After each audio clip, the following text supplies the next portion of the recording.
Halo semuanya, perkenalkan kami dari kelompok 2, mata kuliah Manajemen Kelembagaan dan Standarisasi Informasi Geospasial. Dalam video ini kami akan membahas tentang pentingnya SNI atau Standar Nasional Indonesia untuk peta lingkungan bandar udara Indonesia dengan skala 1:25.000. Peta ini memiliki peran yang sangat krusial dalam memastikan pengelolaan dan pengembangan wilayah di sekitar bandara dilakukan dengan aman dan efisien.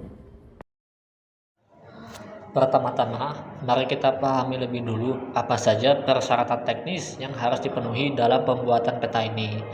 Peta ini digambarkan dalam proyeksi Universal Transverse Mercator atau UTM yang mengacu pada datum geodesi nasional 1995 atau DGN strip 1995 sebagai acuan untuk titik kontrol horizontal. Nah, adapun untuk ketelitian posisi horizontal sendiri itu minimal 12,5 meter dan untuk ketelitian posisi vertikalnya yaitu setengah dari interval kontur.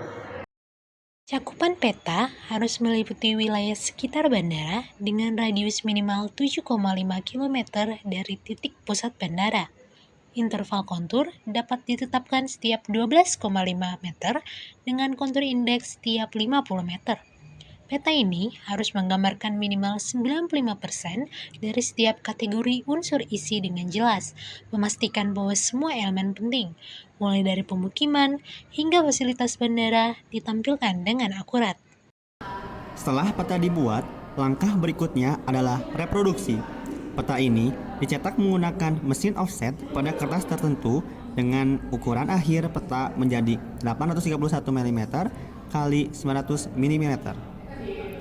Proses ini mengikuti pedoman ketat mengenai penggunaan screen, stipple, dan tingkat warna yang sesuai, yang semuanya diatur dalam lampiran C.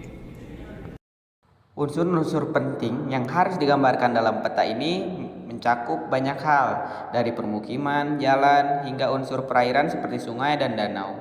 Juga unsur navigasi seperti FOR, DME, radar, dan fasilitas bandara seperti runway dan terminal harus disajikan dengan akurat.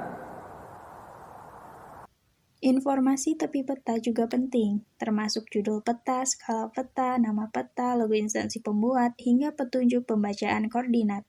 Penamaan dan penempatan simbol harus dilakukan dengan hati-hati untuk memastikan peta mudah dibaca dan dipahami. Jadi, mengapa standarisasi ini begitu penting? Karena dengan adanya SNI ini, pembuatan peta lingkungan bandara di seluruh Indonesia menjadi seragam, serta memudahkan pemahaman dan penggunaan informasi dalam peta. Hal ini sangat membantu dalam pengelolaan bandara, baik untuk perencanaan pengembangan wilayah maupun untuk meningkatkan mutu operasional pelayanan bandara. Demikian penjelasan singkat mengenai SNI Peta Lingkungan Bandar Udara Indonesia skala 1:25.000. Standar ini tidak hanya memudahkan pengelola bandara, tapi juga memastikan keselamatan dan efisiensi operasional di wilayah sekitar bandara. Terima kasih telah menyaksikan.